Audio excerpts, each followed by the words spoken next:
Hello everyone, welcome back to my channel. आज हम इस वीडियो के अंदर सेकंड स्टोरी पढ़ने वाले हैं ऑफ चैप्टर लॉ spring by writer Anees Jung. But before beginning this video, मैं आपको हाईली रिकमेंड करना चाहूंगी कि आप इस चैप्टर के फर्स्ट वीडियो को जरूर देखें। लिंक आपको इस वीडियो के डिस्क्रिप्शन बॉक्स में मिल जाएगा।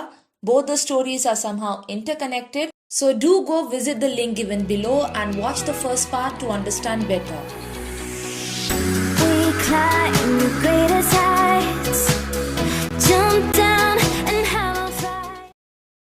Mukesh insists on being his own master. I will be a motor mechanic, he announces. Do you know anything about cars? I ask. Dear viewers, do you know something about motor mechanic? कौन होते हैं ये? He is a person जिसका काम होता है repair करना और मेंटेन करना इंजन्स को of cars and other vehicles. ये जनरली गैरेज में वर्क करते हैं। Garage is a place where you can have your car repaired. इस स्टोरी के अंदर हम एक यंग बॉय के बारे में पढ़ने वाले हैं who aspires to become a motor mechanic one day. His name is Mukesh. जैसा कि मैंने आपको बताया था, both the stories of the chapter लॉ स्प्रिंग हैव सम कनेक्शंस। पहली स्टोरी के अंदर हम साहिब के बारे में पढ़ते हैं। He was a rag picker जिसने अपने फ्रीडम को सैक्रिफाइस किया और एक सैलराइड जॉब लिया इन अ टी स्टॉल। वो खुद का मास्टर नहीं रहता है towards the end of the chapter. Second story के अंदर भी हम कुछ ऐसी सिमिलैरिटीज देखते हैं, but as we all know every coin has two sides. इस स्टोरी में भी कुछ कॉन्ट्रास्ट है। We can see slight contrast in our new main character Mukesh. Mukesh insist करता है on becoming his own master. हम उसके अंदर सेल्फ डिटर्मिनेशन देख सकते हैं स्टोरी के शुरुआत में ही। राइटर अनीस जंग, जो कि अगेन नैरेटर हैं, शी आस्क्स मुकेश, क्या तुम्हें कार्स के बारे में कुछ पता है?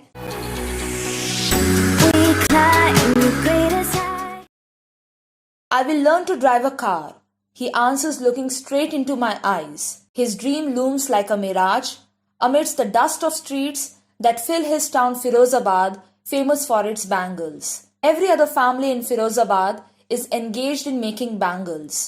It is the center of India's glass-blowing industry, where families have spent generations working around furnaces, welding glass, making bangles for all the women in the land, it seems.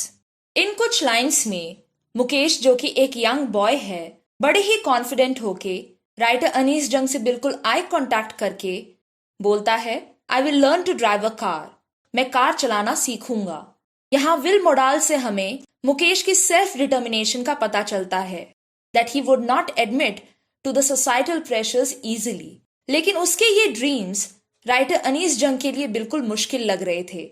It looks more like a mirage to her. अब ये मिराज क्या होता है?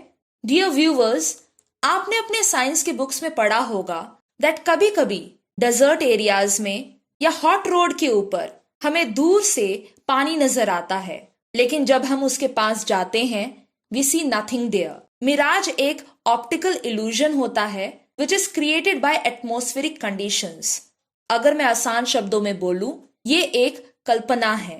Writer Anees जंग सोचती हैं कि मुकेश के ड्रीम्स एक इल्यूजन के तरह ही है जो रियल लाइफ में कभी हासिल नहीं हो सकते हैं इन डस्टी स्ट्रीट्स ऑफ फिरोजाबाद। वो जल्द ही इन्फ्लुएंस्ड हो जाएगा by the situation out here. रही बात फिरोजाबाद की, ये कैसी जगह है? ये एक छोटा सा इंडस्ट्रियल टाउन है इन उत्तर प्रदेश, जो कि अबाउट 2 मिलियन पॉपुलेशन को एम्प्लॉयमेंट दे रहा है। इसे आप हब या हेडक्वार्टर बोल सकते हैं फॉर ग्लास ब्लोइंग इंडस्ट्री। यहाँ कई फैमिलीज रहती हैं जो कि वर्क करते हैं in front of furnaces day and night.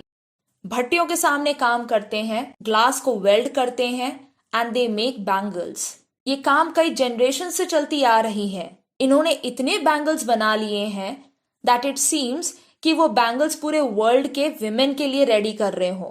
तभी अनीस जंग बोलती हैं that with passage of time Mukesh भी बदल जाएगा and he will soon get caught up in this trap of bangle making.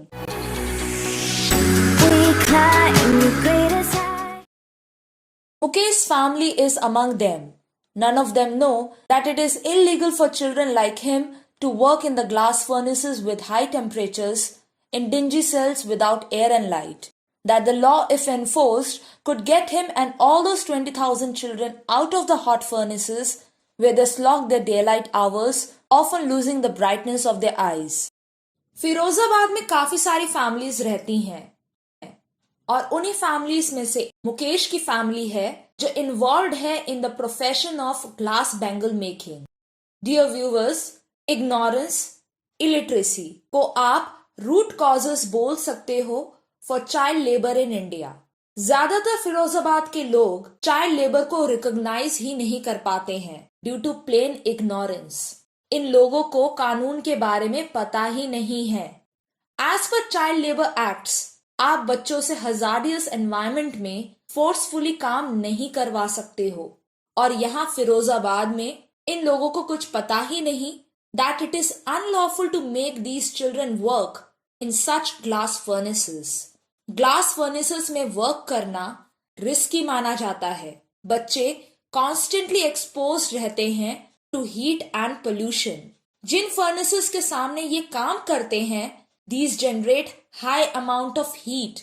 ये hot dark closed rooms में काम करते हैं without any ventilation.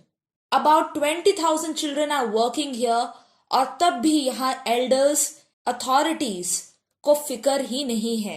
Writer Anees जंग सोचती हैं अगर लॉज को एनफोर्स कर दिया जाए then it would rescue these 20,000 children from such inhuman places. In fact, अंधेरे में काम करते करते these children end up losing their eyesight also. Moving on, Mukesh eyes beam as he volunteers to take me home, which he proudly says is being rebuilt. We walk down stinking lanes chocked with garbage, past homes that remain hovels with crumbling walls, wobbly doors, no windows, crowded with families of humans and animals coexisting in a primeval state. He stops at the door of one such house, bangs a wobbly iron door with his foot, and pushes it open. Dear viewers, बच्चों के अंदर कितनी innocence छुपी होती है. मुकेश की आंखों में अलग ही चमक आ जाती है when he offers himself to take writer Anees जंग to his home. वो खुद ही एक्साइटेड होके वॉलंटियर करता है उन्हें अपने घर ले जाने के लिए. वॉलंटियर का मतलब होता है फ्रीली ऑफर करना to take part in any task. Mukesh बड़ा प्राउडली अनीस जंग को ये भी बोलता है दैट उसका ये घर रिसेंटली रिबिल्ट हुआ है. दोनों स्ट्रीट्स को वॉक डाउन करते हैं. स्ट्रीट्स की हालत बहुत अनहाइजीनिक है. These were full of garbage and foul smell. सब जगह स्लम्स ही स्लम्स नजर आ रहे हैं. वॉल्स ऐसी लग रही हैं that they will fall apart, अभी गिर जाएंगी. डोर्स अनस्टडी हैं, कोई विंडोज नहीं है. और तब भी इनके अंदर families as well as animals दब के एक साथ रह रहे हैं लाइक प्री हिस्टोरिक मैन, जो एनिमल्स की तरह पहले रहते थे इन एंशियंट टाइम्स.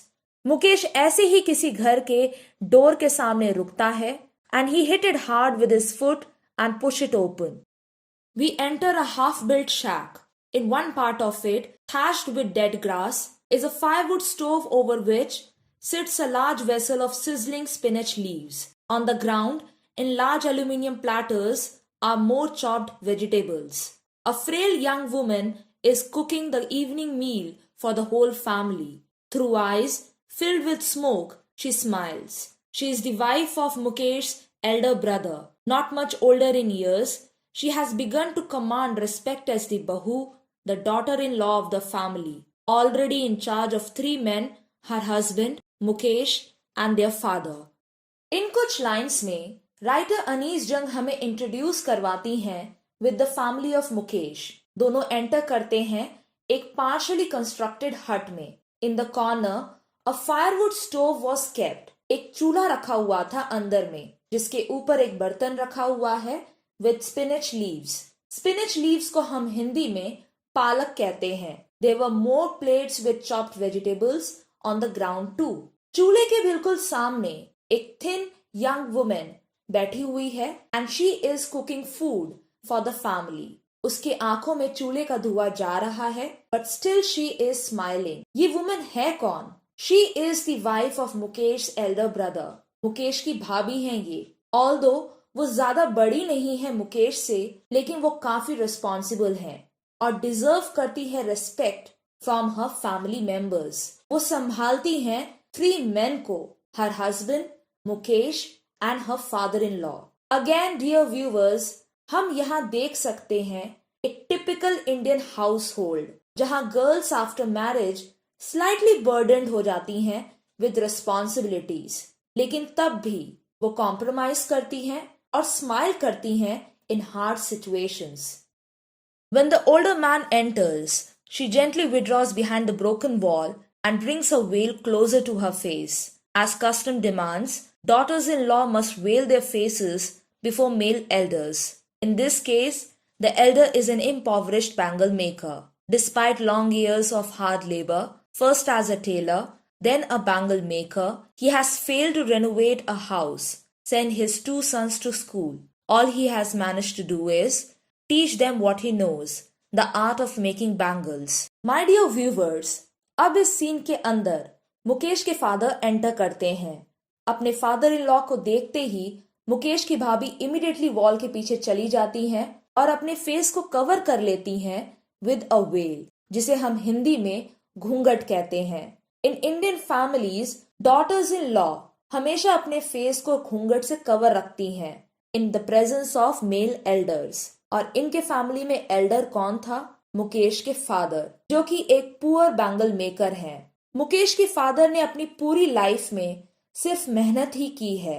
पहले वो टेलर थे, then he switched his profession to a bangle maker.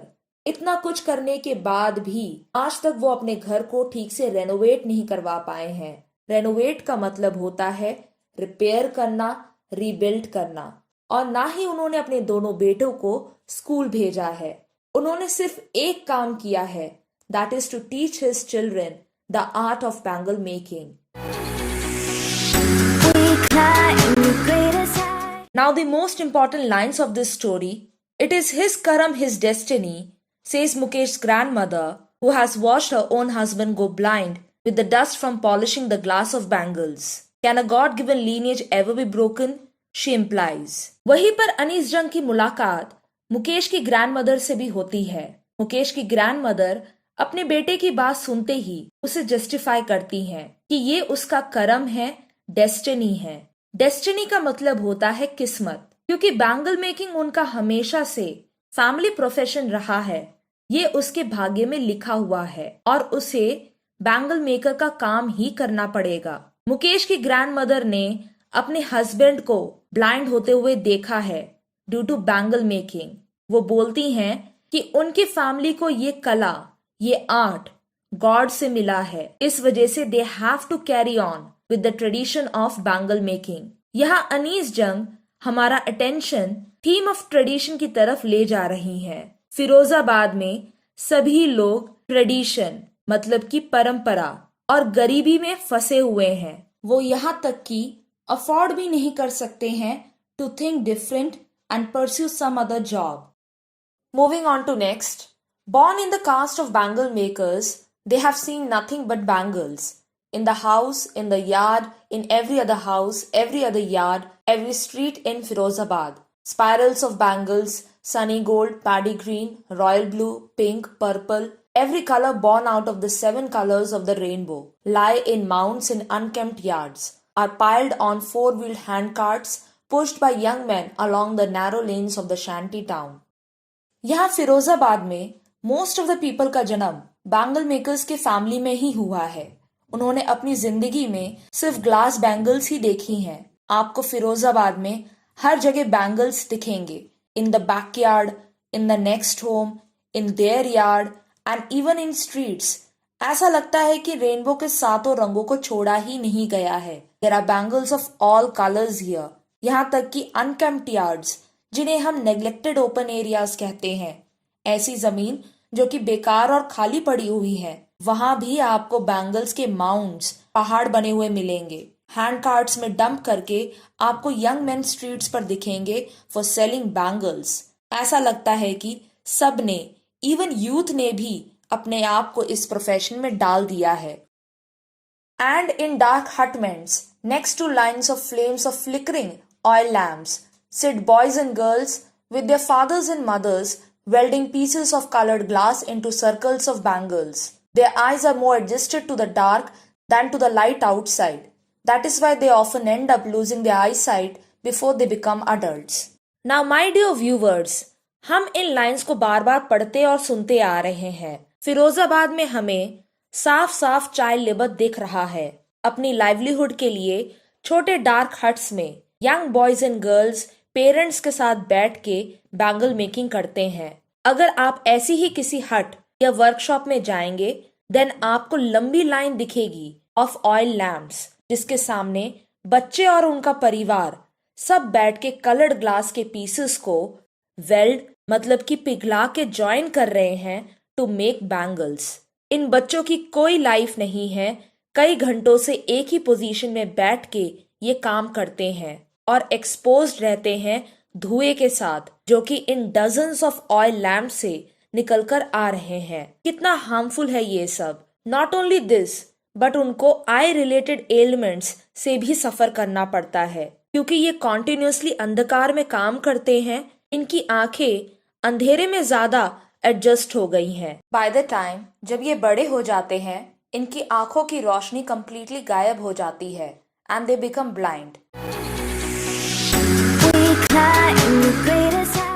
Savita, a young girl in a drab pink dress, sits alongside an elderly woman soldering pieces of glass. As her hands move mechanically like the tongs of a machine, I wonder if she knows the scarcity of the bangles she helps make. It symbolizes an Indian woman's suhag, auspiciousness in marriage. Dear viewers, bangles मतलब कि चूड़ियां symbolize करती है femininity को। ये add करती है एक fresh appeal to the females.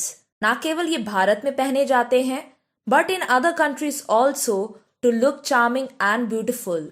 लेकिन इंडिया में इसका मीनिंग कुछ और भी है। इससे हमें मैरिटल रिलेशनशिप पता चलता है ऑफ अ वुमेन। ये केवल सजने के लिए ऑर्नामेंट नहीं but it is an important part of womanhood. भारतीय नारी के लिए ये एक सुहाग की निशानी होती है। इस स्टोरी के अंदर हम एक माइनर कैरेक्टर से मिलते हैं who is a young girl named Savita. Savita एक बूढ़ी औरत के साथ बैठी हुई है और ग्लास के पीसेस को सोल्डरिंग मतलब कि ज्वाइन कर रही है टू मेक बैंगल्स। उसके हाथ बिल्कुल मशीन की तरह फास्ट मूव कर रहे थे। राइटर अनीस जंग वंडर करती हैं कि क्या सविता जो कि अभी भी यंग और अनमैरिड है बैंगल्स के महत्व को जानती है। It will dawn on her suddenly one day when her head is draped with a red veil, her hands dyed red with henna, and red bangles rolled onto her wrist. She will then become a bride, like the old woman beside her who became one many years ago. She still has bangles on her wrist, but no light in her eyes.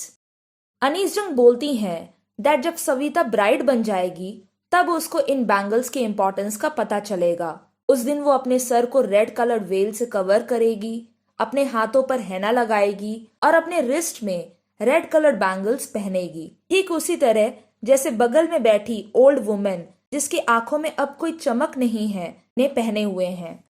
Moving ahead, एक वक्त शेर भर खाना भी नहीं खाया। She says in a voice drained of joy, she has not enjoyed even one full meal in her entire lifetime. That's what she has reaped. Her husband, an old man with a flowing beard, says, I know nothing except bangles. All I have done is make a house for the family to live in. यहाँ शेर एक measuring unit है for quantity. Old women complain करती हैं कि उन्हें कभी नसीब ही नहीं हुआ एनफ फूड खाने के लिए। इस पर उनके हस्बैंड कमेंट करते हैं कि बैंगल मेकिंग के अलावा उन्हें कुछ नहीं आता है। सिर्फ एक चीज वो पूरी कर पाए हैं अपनी जिंदगी में, which is make a house for his family. Hearing him, one wonders if he has achieved what many have failed in their lifetime. He has a roof over his head. The cry of not having money to do anything except carry on the business of making bangles, not even enough to eat, rings in every home. The young men echo the lament of the elders. Little has moved with time, it seems, in Firozabad. Years of mind-numbing toil have killed all initiative and the ability to dream. Writer Anees Jung old man की बात सुनते ही wonder करती हैं, क्या उन्होंने अपना M achieve कर लिया है? जो बाकी लोग फिरोजाबाद के अंदर नहीं कर पाए हैं। कम से कम उनके सर के ऊपर एक छत तो है। डियर व्यूवर्स, पॉवर्टी की प्रॉब्लम एग्जिस्ट करती है in almost all homes in Firozabad. They don't know anything else other than bangle making, और ये प्रोफेशन इन्हें कुछ खास प्रोवाइड भी नहीं करता है। They don't have enough to eat also. Even young man भी कंप्लेन करते हैं इससे रिगार्डिंग। बहुत कम इम्प्रूवमेंट देखने को मिल रहा है फिरोजाबाद के अंदर, क्योंकि ये हार्डवर्क कई सालों से करते आ रहे हैं। अब इनके अंदर कोई एबिलिटी नहीं बची है टू ड्रीम और try something else in their life.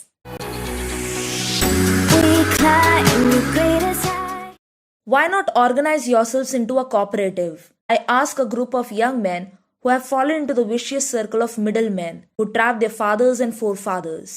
Even if we get organized, we are the ones who will be held up by the police, beaten and dragged to jail for doing something illegal. They say there is no leader among them, no one who could help them see things differently.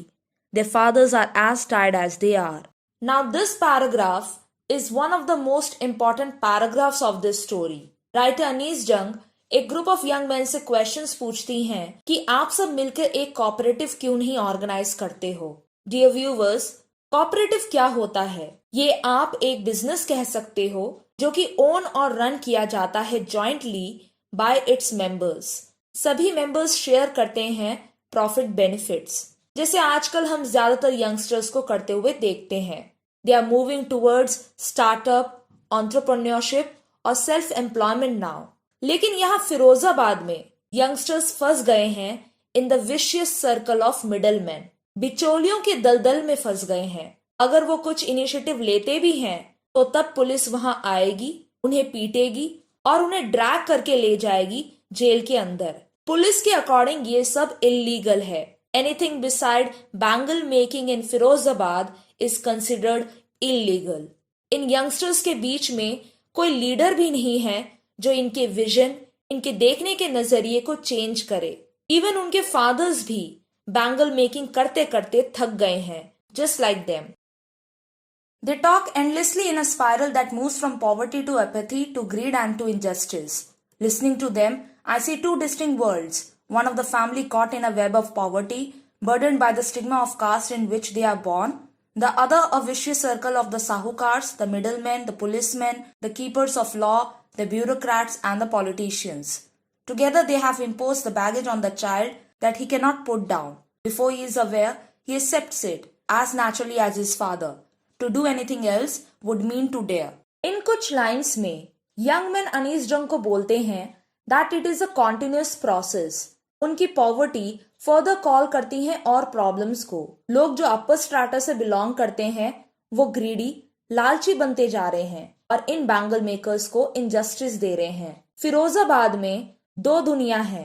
One world जहां families अब भी stuck है poverty के अंदर, उनके ऊपर pressure बनता जा रहा है to do this profession of bangle making. अपने कास्ट के अकॉर्डिंग ही वो वर्क कर सकते हैं। सेकेंड वर्ल्ड है साहूकार्स, जिन्हें हम मनी लेंडर्स कहते हैं, middleman, policeman, law keepers, government officials और पॉलिटिशियंस की।